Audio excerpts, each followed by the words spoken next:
The original Prince Jr.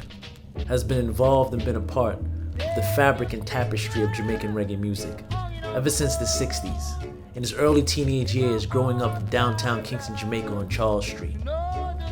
Today we will sit down with Prince Jr. as he shares with us that history. They say give a man his flowers while he's still here.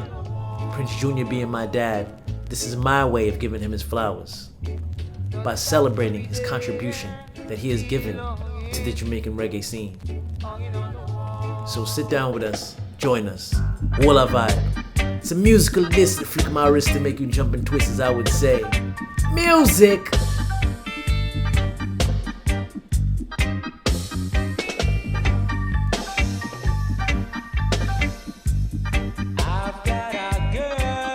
Yes, because we heard a lot of Nat King Cole, Platters, those were the people, Frank Sinatra, yeah, like that, Drifters, Benny King, you know, to name a few, yeah. Impressions, Curtis Mayfield was a big influence on a lot of Jamaican artists. Curtis Mayfield, the Impressions. The Impressions, yeah. And you know, and then when they in the dance halls now, when they started making music, they were copying a lot of the American music, you know, because that's how they started out, you know. And then local, you know, we had a dance called the quadrille thing, Mento, you know, that used to be happening all over in Jamaica. That's like what now? It's like a quadrille is more like a folk dance. Oh, okay. Yeah, you know, yeah. So they used to, the women would dress up and do-si-do, like a thing like something like that. You know, when you go to dance with a woman, you have to bow, and she curtsy before they start dancing around and they go around in circles and like that. Quadrille. Oh, okay. Yeah. Nice. Yeah. So, when did you realize that music was your calling? When did you first realize that? I knew that right after that. As soon as I have sense and could know, you know, I've been listening to the music. There was a radio fusion in a barber shop right in front of my house, where I grew up, and a piano shop called Mackenzie Brothers Piano Shop. Mackenzie Brothers used to refurbish pianos. Okay. So I used to see how they refurbish, pull down a piano right down to scratch and put everything up, build up the action and make the glue, boil the glue. Back then they used to have to boil the glue to glue down the ivories and the keys. You had to make the keys and all like that. Okay. Yeah. And there was a radio fusion playing in that barber shop, and it stayed on all the time. As long as the radio fusion sign on, we would hear it, and it was blasting. So whether you want to hear it or not, you're gonna hear it. Yeah. And when the shop closes and they gone home, you know, it's still on, blasting. So that's how, you know, I became, you know, where I love music. At first, I didn't really care for everything that I was hearing, because, as you know, music is a taste, and when you're young you don't really know the difference of certain things, but certain songs I really like, you know, and but when you get older you get to appreciate the songs that you didn't like back then, you know what I mean? Yeah, I know the value of it, yeah. So nice. So were there any artists particular that you maybe that influenced you or that you looked up to, artists or musicians coming up that you really liked, that really hit you, like, you know? Well, back then, when I started recording in Jamaica, Eric Montemarris was one of my favorites. When Samson was the strongest man, that song really, you know, I really liked that one.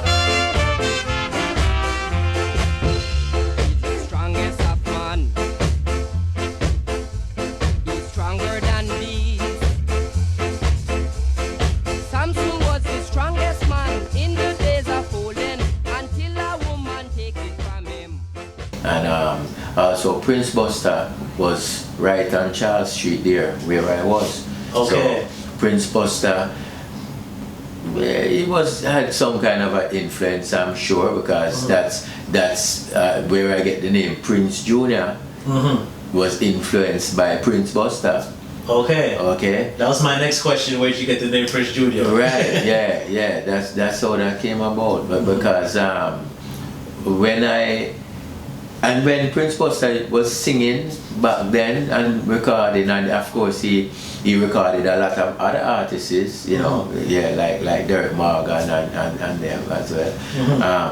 But when he would make songs, all the people in the neighborhood used to laugh at Prince Buster and say, but him can't sing. Yeah. Yeah, they used to say that, you know, say him can't sing. You know, the neighborhood people, it's like an inside joke. Everybody would say, like, him can't sing.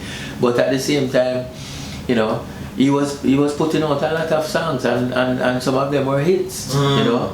And when he break out with the one called Wash Wash, Wash Wash kind of turned the tables for him and put him on the map big time international, and everybody know about, you know, Prince Buster. That was his first big tune. Big tune. Okay. Yeah. I mean, he did a lot of other songs that was catchy, you know, and whatever. But the Wash Wash was everywhere. Right. Yeah, that was the big one everywhere.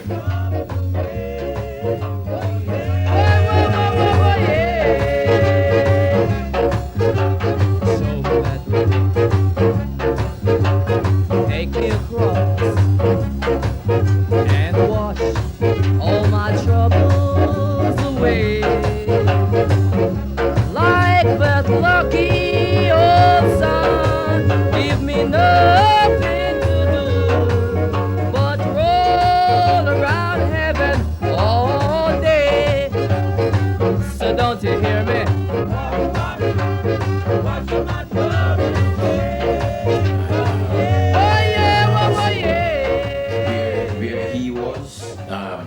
On Charles Street, because he used to do jukeboxes and stuff too, right? And my uncle and my grandfather actually they were living on Charles Street, and the shop that was originally where Prince Buster was on Charles Street was my uncle's son, right?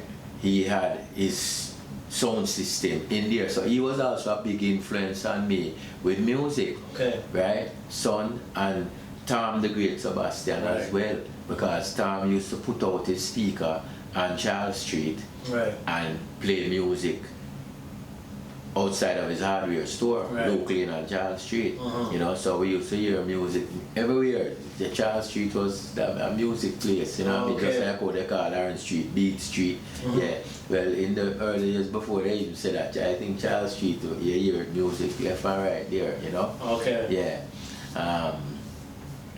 So then, when my uncle moved his system and went down Princess Street, the shop that he used to keep the sound system equipment in, that became Prince Buster's shop. And after he did the song Wash Wash, like I said, and it break him out and he made money and whatever, he decided to build up right across the street on Charles Street. He started building up a building where he was going to move the shop, storage jukebox, and also put a recording studio over there.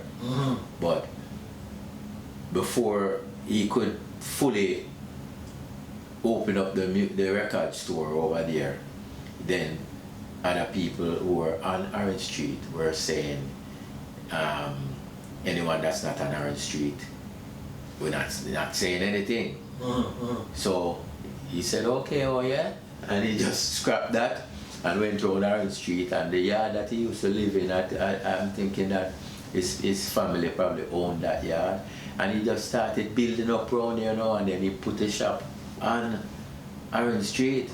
Yeah, he put his shop on Orange Street now, and then he made 2 songs, one called Shaking Up Orange Street and one called Shaking Down Orange Street. One was an instrumental and one was a kind of a DJ, Prince Buster. Okay. Yeah, you know?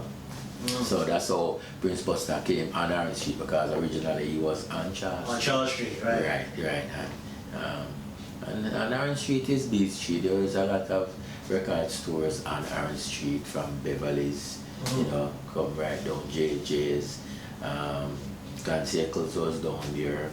I think Success was down there somewhere. Bonnie Lee them come on Orange Street as Striker. well. Yeah, Striker Lee. Okay. And I think Winston Riley was down there too at one time. Okay. Yeah. But, you know.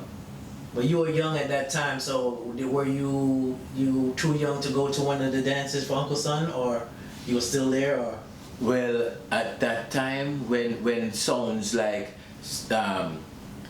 Coxsone, Duke Reed, Tom the Great Sebastian, Sons Jr., you had Lord Coos, you had Count John the Lion, you had one called Mighty Viking, you had King Edwards.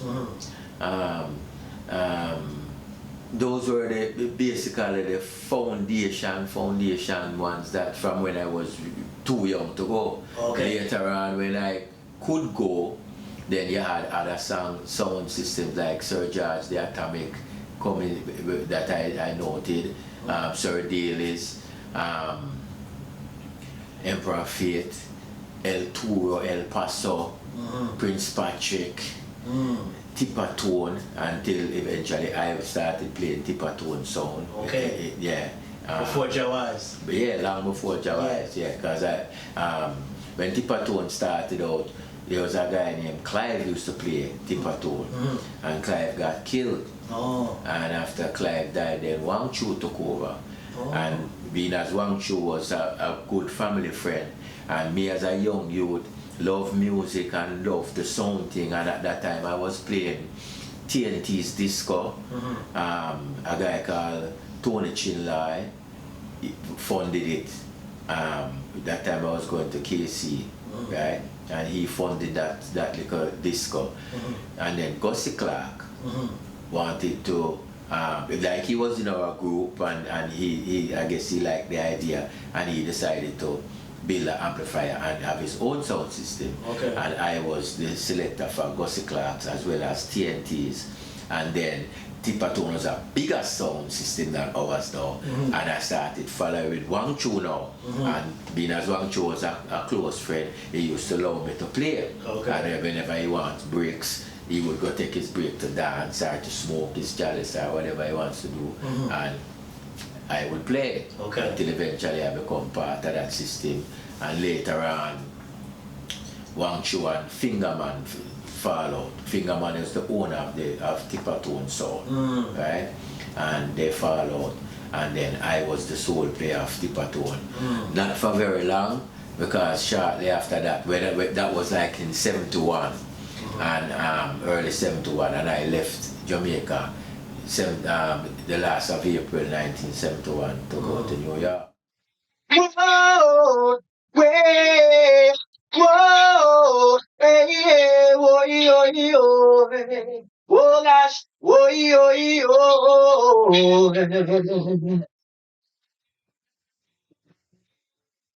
Whip them, Jah, whip them for I.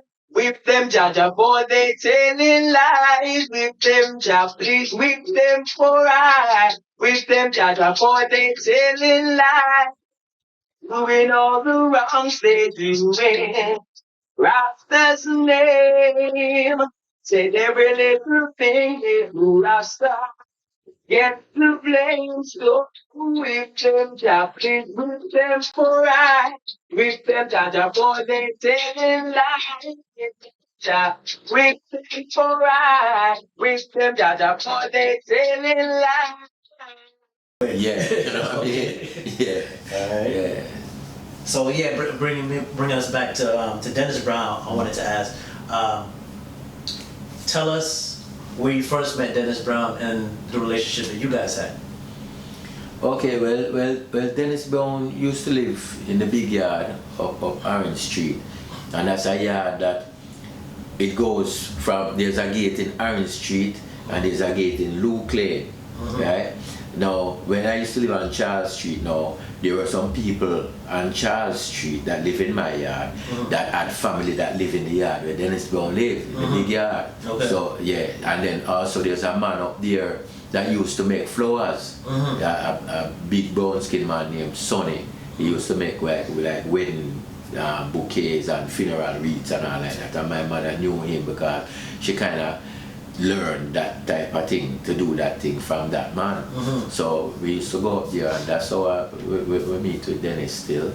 Yeah, until one day in late 1970, somewhere probably around in December or so, I saw him on Charles Street and Orange Street, and I said to him, Dennis, you know, that time he just did the song No Man Is an Island, and on the flip side of that was I'll Never Fall in Love Again. Yeah, and I used to play those songs on Tipatone and all the songs that I used to play. And I saw him and I said, Dennis, you know, I want to do a song. You know, I want to do a song. And he said, yeah, all right. So he said, meet me here the next day. So I met him the next day at Orange Street, and we went up to Studio One, and he took me to meet Coxon. Now, when I went up there, I actually wanted to sing, because I knew I could sing, and I was, you know, I used to sing by myself, but as soon as somebody come in, I would stop. I don't make nobody hear me singing. You know, that kind of vibe. Yeah, but DJ, as far as that goes, I don't know anything about DJ. I just know about selecting music, you know. But when I went to Coxon, being as I used to play sound all around, Dennis knew that, you know, and when we met with Coxon, he said, this is my friend, you know, and he wants to DJ a song. So when he said that, I was surprised, because I never tell him I want DJ. I never said I want to sing either, but I never said DJ. I just took it for granted that he's singing, he must think I want to sing too. But he said, no, my friend, you know, and he want to DJ a song. So Mr. Dad looked at him and says, Dennis can DJ. And then he said, yeah, man. You know, like, you know, if I hear me DJ. I don't know nothing about DJ, you know. And he said, all right, take him over and make Morris see what he can do. So he took me back in the studio.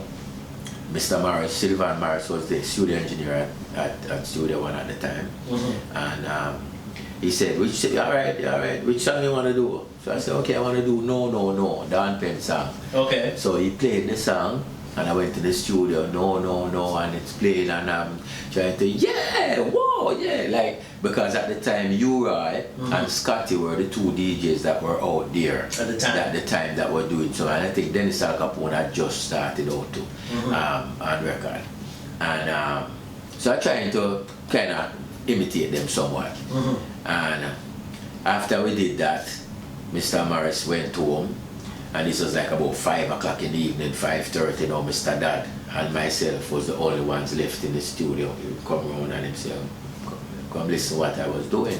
And he listened to it, and he said, you know, I like it, you know, your voice, you have a nice clear voice, I like it. You know, and I have a #1 song here that I want you to do. But here what you do for me, go home and make up a little story and come back tomorrow.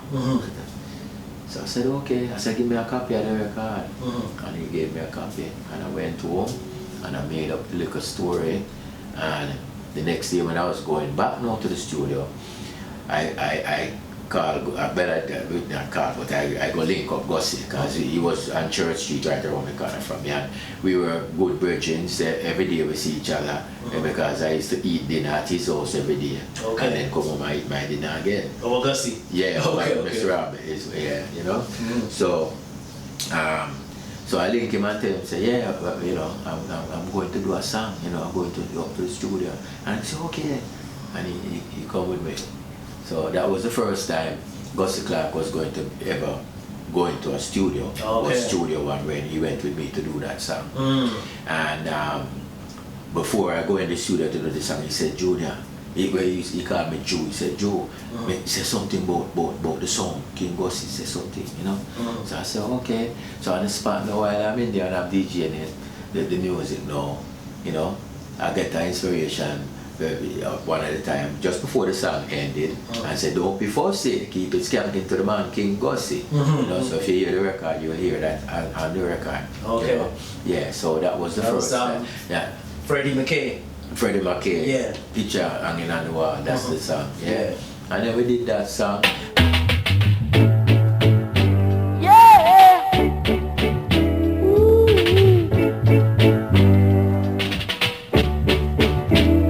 There's a big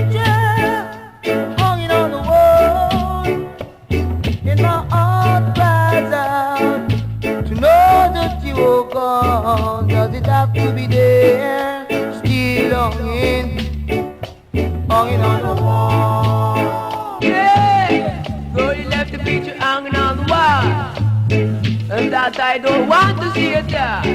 Who's that? You left your picture hanging for right to see, and baby, the mind of what things used to be. One time. In this musical discussion tree, I tell you about that capture that's not free. Yeah, you gave me all that every day, still hanging on the wall. Real exclusive, I tell you.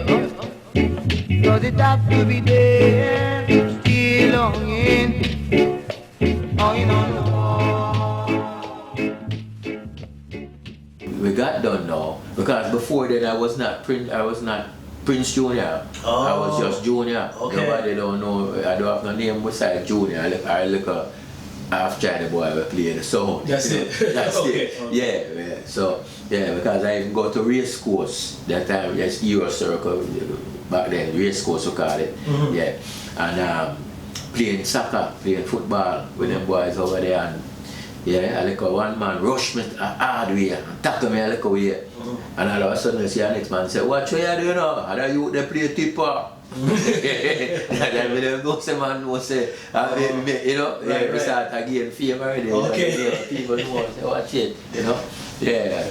And So the fact that you didn't have a name yet, what name did so Mr. that's Dad how put on? that's how we decided now to he said, "What you want a name you want to put?" And right away Prince Buster pop in my head and I just said Prince Junior. Oh, okay. And that's how Prince Junior came, and from then on I was Prince Junior. Okay. You know, but then right after that I left, you know, I left Jamaica a few months after that. And so I was never known in Jamaica as Prince Junior or as anybody. The people hear the song and don't even know who do the song because I even go back there and Jatama say, "Yeah, me know that song, but me never know say you do it." All them things, you know what I mean? Yeah, but I did that. I was like just before I turned 16. I was 15, almost 16, because my birthday is in January. So you know, just around my 16th birthday. Oh, okay, you was young. Yeah, Okay. yeah, and then I did it and came to New York, and then everything went stagnant from there. But before I left too, also Mr. Dad liked what I was doing so much that he wanted to give me a sound to play, one of his sound to play, because Mr. Dad have many sound systems. Studio One. The sound system, big sound, and then when it scaled down to disco, because in the 60s, yeah, like around, I would say around, by around 67, somewhere there, late 66 to 67. And the big sound, where you just have the big house of joy, box and thing and like that. Police were going around and mashing up all those dances. You understand? Because they said they're too loud, they're too nice and this, that and where.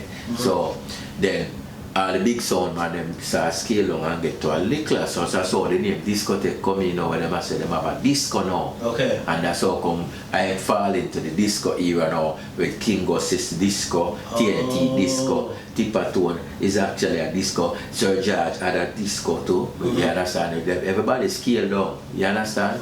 Yeah. So that's how that came about. You understand? Yeah. So what was it called before disco? Like the sound names? Like, you know, you have international, you have disco, you have. Well, originally before the phrase was coined as sound system. Right. It used to be hi-fi. Hi-fi, right. Yeah, because back then you'd have a system named what name again? Something like that hometown hi-fi. Just slip me now. But I remember before the interview. Right. Yeah. I'm glad you said that. You point that out because this new generation don't even know where that come from, because you have hi-fi and then you have lo-fi. So you have a genre of music that just came out. They call it lo-fi. They don't know it's not lo-fi, it's lo-fi as opposed to hi-fi. So yeah, because hi-fi is actually high fidelity. Right. You understand? Right. Yeah. So before people were making amplifiers in Jamaica and they buy foreign everything is hi-fi. Them deal with it. They have a hi-fi. The kind sound system was kind from Tom the Great Sebastian. Oh. You understand? Yeah, because there was a man called Headley Jones. Okay. Right, who built the first amplifier in Jamaica, the first homemade amplifier in Jamaica. Really? Okay. Yeah. Headley Jones. Headley Jones. Okay. Yeah, and his son, John, was one of the man them who built Uncle Son amplifier, the second amplifier. Right. You understand? Right. And then his son John is the one who also teach a brother named Denton, who is in Jamaica right now. Okay. Who is the man who set up all Stone Love sound them and all them big sound there. Denton do it. Oh, okay. You understand? So it coming down from Headley Jones. Headley Jones. Oh, coming down the line like that. Then one of those guys came to your birthday party, right? Yeah, that was Denton. That was Denton. Yeah, Okay. that was Denton. Yeah. Nice. And then Denton recruit another guy down there. His real name is Alfred Booth. We went to school with him too. Yeah. You know, and it goes on. You know, but there were other people doing amplifiers as well. But those Headley Jones was the godfather for that. Okay. You And understand? amplifier changed the game. Change the game. Right. Yeah. And how the term coming now is that Tom was playing out one night up King Street, and Headley Jones built the amplifier because he was in England, and that's where he learned. He was in the service and learned to do radar thing and whatever like that. And that's how he learned some of that technology, and then he decided to build things. He was like an entrepreneur because he was the one who built all electric guitar. Headley Jones built and all from stuff scratch before all Les Paul and them people, you know. Okay. You understand? Yeah.